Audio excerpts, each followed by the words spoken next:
Olá, investidor e investidora de todo mundo, aqui é o canal Dica de hoje. Hoje, sábado, dia da gente falar um pouco mais sobre macroeconomia, e eu acho que o que mais agitou o mercado nesses últimos 5 dias, eu estou gravando na quarta-feira, foi o acordo entre a União Europeia e os países do Mercosul. Então a gente vai ver como é que esse acordo pode afetar as empresas aqui da Bolsa. A gente vai falar também por que as empresas do setor têxtil tiveram uma alta tão expressiva na terça-feira. Isso tudo depois da nossa vinheta. Enquanto isso, já curtam o vídeo, se inscrevam no canal e a gente já começa.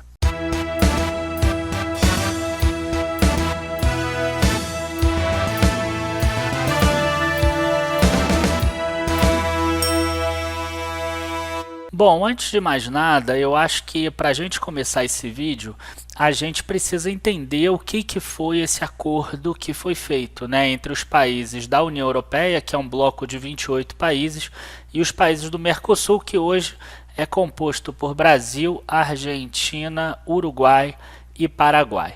Então a gente já vem aqui para essa câmera. E esse acordo foi firmado em 28 de junho de 2019. Aqui mostra os países do Mercosul, os países da União Europeia, e ele diz que 92% das exportações terão isenção em 10 anos. Então, os países do Mercosul que exportam produtos para a União Europeia, 92% desses produtos vão ter isenção em 10 anos, 91% das importações daqueles produtos que chegam nos países do Mercosul terão isenção em 10 anos. Existe uma exceção para produtos que eles chamam de sensíveis, que no caso são automóveis de passeio, peças de veículos e alguns maquinários também, que o prazo vai ser de 15 anos. Então vamos ver agora o que beneficia o Mercosul. E depois eu vou mostrar na planilha também da parte toda de comércio exterior do Brasil para vocês entenderem sobre isso. Produtos agrícolas brasileiros é a principal fonte de exportação do Brasil para a União Europeia. Então, quem deve ser beneficiado? Frutas, café, peixe, suco de laranja, etc. E além disso, existem outros produtos que, como eles têm uma exportação maior, existe um teto. Então tem carnes bovina, suína e de aves, açúcar, etanol, arroz, mel com cláusulas restritivas. Essas cláusulas restritivas são esses tetos. Então carne bovina até 99 mil toneladas, aves até 180 mil toneladas e assim por diante. De cara aqui, a gente já consegue pensar nas empresas de frigorífico, BRF, JBS, Marfrig. A gente consegue pensar na Cosan também, arroz, a gente talvez poderia pensar na Camil. Lembro que a BRF ela ainda não consegue exportar para a Europa, ela ainda tem algumas cláusulas de impedimento ainda da época da carne fraca. Pode ser que esse acordo faça com que esses impedimentos acabem um pouco mais rápido, então o mercado acaba pensando um pouco nisso também. Vamos dar uma olhada aqui, blocos de países, para vocês começarem a entender um pouco melhor essa exportação do Brasil e importação do Brasil de países europeus. Bom, então a gente já está aqui na planilha de exportação e importação brasileira, baixado direto do nosso site oficial, e a gente vê que o Brasil teve exportação pelo método FOB, que é o método que não inclui fretes, essas despesas, etc. É a despesa real em dólar, A gente tem aqui 239 bilhões de dólares em 2018. Para vocês terem uma ideia, o Brasil exportou para os Estados Unidos 28 bilhões, exportou para a União Europeia 42 bilhões, e exportou para a Ásia, aqui no caso para a China, 66 bilhões. Então vocês veem que a União Europeia é mais importante até do que os Estados Unidos, e você vê que ela representa em torno de 16 a 17% das exportações brasileiras, fazendo a conta aqui rápido de cabeça. Então seria mais ou menos isso. E aqui a mesma coisa, a gente vê aqui 15 bilhões de 92 bi, a gente vê que diminui um pouquinho, mas mesmo assim ainda segue um valor muito próximo desse aí de 15, 16, 17%. E aí a gente vê aqui, importações agora. Em 5 meses, o Brasil importa da União Europeia 13,2 bilhões, um total de 70 bilhões de dólares em 2019 e 2018, 181 bilhões de dólares, sendo 34 da União Europeia. É interessante a gente ver isso porque o Brasil ele exporta mais para a União Europeia do que importa. Isso pode levar a gente a imaginar que o Brasil vai ter um ganho maior, mas isso depende também dos setores. E por que que as pessoas falaram tanto que os produtos agrícolas vão ser os principais beneficiados? Porque a gente consegue ver isso aqui. O que que o Brasil mais exporta, e aí é para o mundo, tá? Eu não consegui pegar aqui exclusivo da União Europeia. O que que o Brasil mais exporta? Ó, ele exporta soja, 12 bilhões em 2019 em 5 meses, ou 33 bilhões em 2018, tudo isso em dólar. Óleo bruto de petróleo 25, minério de ferro 20 bilhões, celulose 8 bilhões. Você vê que é tudo produto primário. Aí depois a gente entra aqui, ó, carne de frango congelada, por exemplo, farelo e resíduos de óleo de soja, ó, carne de bovino 5 bilhões e 400. Tá? Café, 4 bilhões e 300. O primeiro produto acabado que o Brasil exporta é automóveis de passageiros, 5,1 bilhões. E mesmo assim, se a gente pegar aqui os 5 primeiros meses, 1,5 bilhão, você vai ver que vai terminar o ano em torno de 3 bilhões e meio, 4, bem abaixo disso. Já teve uma queda forte de 2017 para 2018 e deve ter uma nova queda de 2018 para 2019. Lembro que isso é pensando no mundo todo.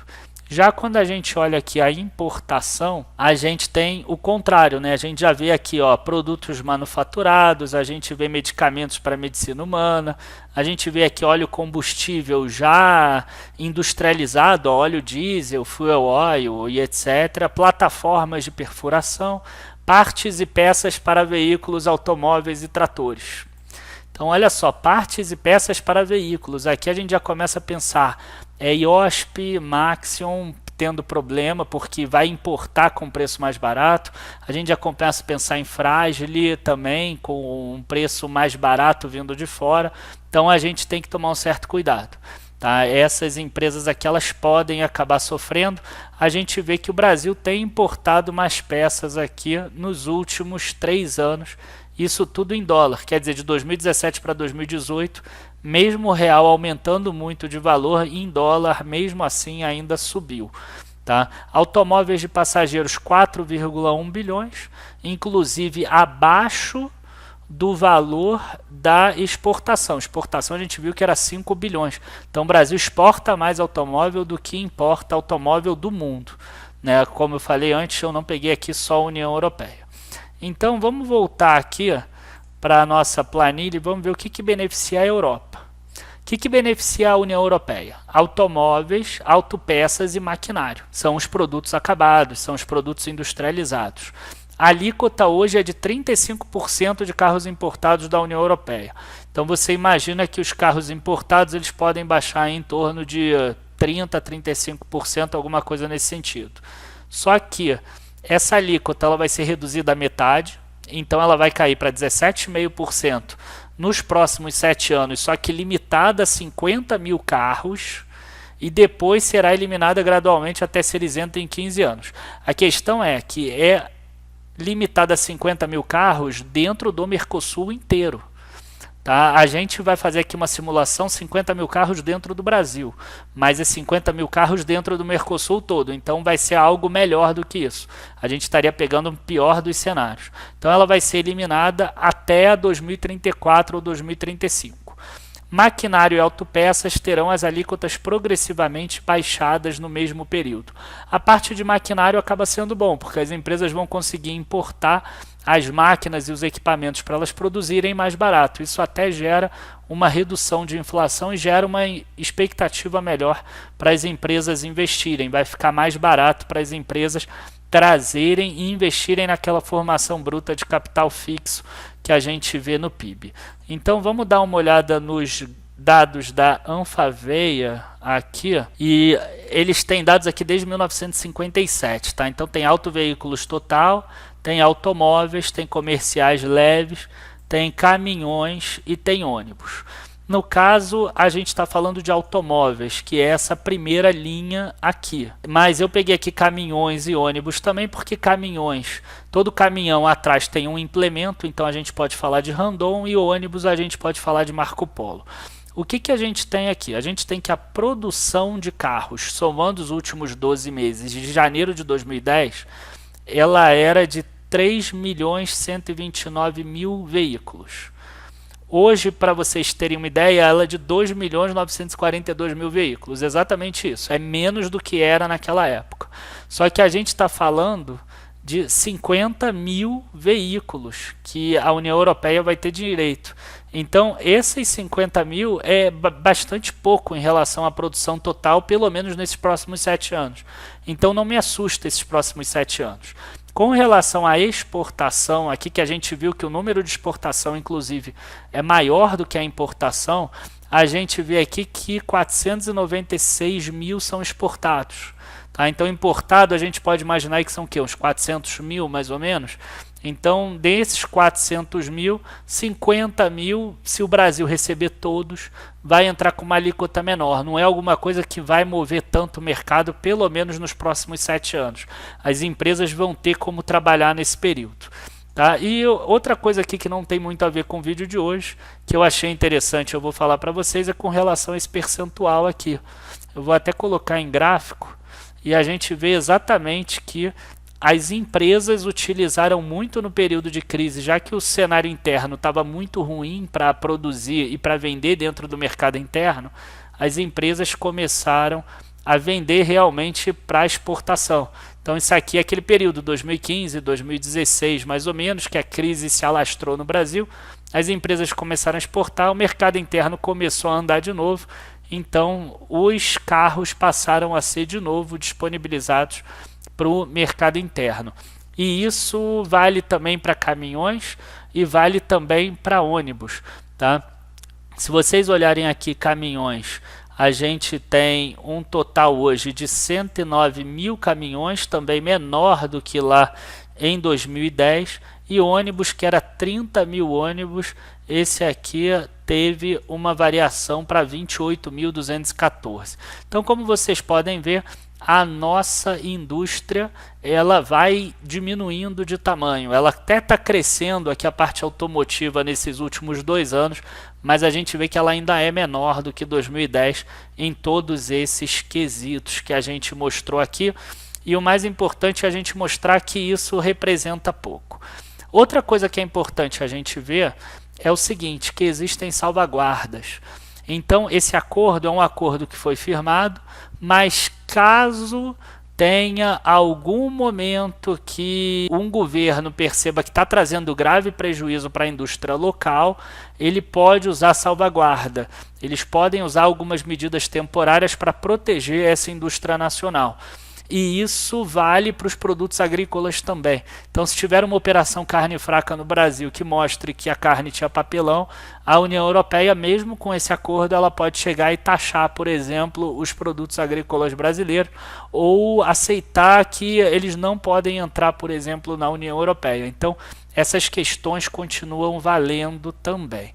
Tá? E, por fim, aqui é importante a gente falar que o que falta para aprovação tem que ser aprovada pelo Parlamento Europeu, são 28 nações. Alguns pontos desse acordo precisam ser aprovados em cada um dos 28 países, e a França já falou que tem alguns pontos que eles ainda não estão preparados para isso, por exemplo, ser aprovado pelo Congresso de cada um dos 4 países do Mercosul. Eu quero dar um bônus aqui, a gente tentar descobrir por que as empresas têxteis elas subiram tanto na terça-feira. A gente teve Springs Global subindo 22%, Coteminas subindo 11%, a gente teve a Santanense subindo 10%, a Petenat subindo 8% ou 6%, a gente teve muitas empresas subindo muito. Então eu vou pegar aqui no meu filtro, eu vou tirar essa seleção, vou pegar aqui as empresas têxteis, tá? Na verdade, os produtos têxteis. Vou pegar aqui tecido de algodão, por exemplo, tecido de malha, tecidos de fibras, por exemplo, que são os principais. Vestuário para homem, vestuário para mulher. E como está nos têxteis também, eu vou pegar a parte de roupa de cama, mesa e banho. Bom, e aqui a gente vê a parte da importação. A gente vê que tecidos de fibras têxteis sintéticas, tecidos de malha, tecidos de algodão são os principais componentes que o Brasil importa de fora. Lembrando que pode ser do mundo todo. Provavelmente tem muita coisa aqui da China. Tá? Então a gente tem aqui, ó, isso aqui tem aumentado nos últimos 3 anos também. 1 bilhão 130 milhões é importado. Por que subiu? Olha só quanto a gente exporta. A gente exporta aqui, ó, 357 milhões, por exemplo. Tá? Vestuário para mulheres e meninas 3 vezes maior do que vestuário para homens. Tá? A gente vê aqui tecidos de algodão 127 milhões. Então, gente, por que subiu tanto as empresas têxteis? Confesso que eu não entendi. Eu confesso que eu não entendo. Na minha visão está claríssimo que o Brasil ele importa muito mais têxtil do que ele exporta têxtil. Eu até no mesmo dia eu mandei um WhatsApp lá nos grupos da lista de transmissão, que eu vou botar aqui na descrição do vídeo, e que eu falava que automotivos e têxteis, na minha visão, trariam problema. Só que os automotivos eles têm essa proteção, que é até 50 mil veículos. Então as tarifas devem trazer problemas aos poucos.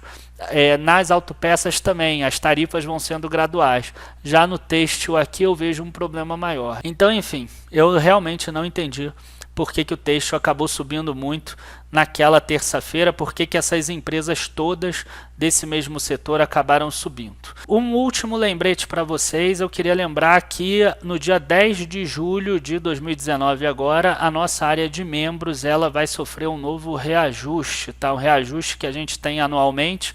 Eu coloco bastante conteúdo novo. Do que eu consigo me lembrar aqui, a gente teve nesse ano Semana de FIIs, Notícias da Noite, a gente teve a série Ouro Negro, a gente teve o vídeo correndo 2 vezes, porque o pessoal fala que eu falo muito devagar. A gente teve a carteira recomendada de fundos imobiliários, enfim. Eu lembro que eu coloquei 10 motivos que a gente vai aumentar, porque a gente cresceu muito no último ano e a gente pretende crescer também. Quem me acompanha há mais tempo sabe que a nossa equipe subiu muito, a nossa base de e-mails cresceu também e a gente precisa fazer isso. Qual é a grande questão aí? Os antigos assinantes, eles continuam pagando o mesmo valor. Então eu tenho pessoas que ainda pagam hoje o R$ 359,90 anual ou R$ 44,00 mensais, que era o preço lá de trás, era o primeiro preço da área de membros. Tá? Agora a gente já está com R$ 447 e R$ 59,90. Depois a gente vai aumentar mais ainda, até porque eu quero crescer cada vez mais. Tá? Eu já estou pensando na frente ter um podcast, ter uma área de renda fixa e ter várias outras coisas também. Então é importante que, se você tem esse interesse de ser um assinante membro Gold, não quer perder nem esse preço atual e nem mesmo o preço das renovações, que você assine até o dia 9. No dia 10 a gente já vai ter o nosso aumento. Tá? Então fica aí esse convite. Os links estão aqui na descrição. Quem não conhece a área de membros também está aqui na descrição para conhecer. Pode entrar como membro bronze e aí você vira um membro gratuito. Testa ali alguma coisa, a gente tem uns 10, 15% da área de membros aberta, 2 carteiras calculadas que você pode ver. A gente tem a área Primeiros Passos também, inclusive 2 carteiras calculadas foram incluídas esse ano em setembro do ano passado. E a área Primeiros Passos também é nova, são as outras 2 coisas que a gente colocou. Então a área de membros está crescendo muito, tem muito conteúdo lá dentro. Se você ainda não conhece, clica ali embaixo e conheça. Se você quer ser assinante, esse é o momento certo. Muito obrigado a todos, bom final de semana. Desculpa o vídeo um pouco mais longo, mas acho que foi bom para a gente falar com relação a esse acordo entre a União Europeia e o Mercosul. Abraços a todos e bons investimentos. Tchau, tchau.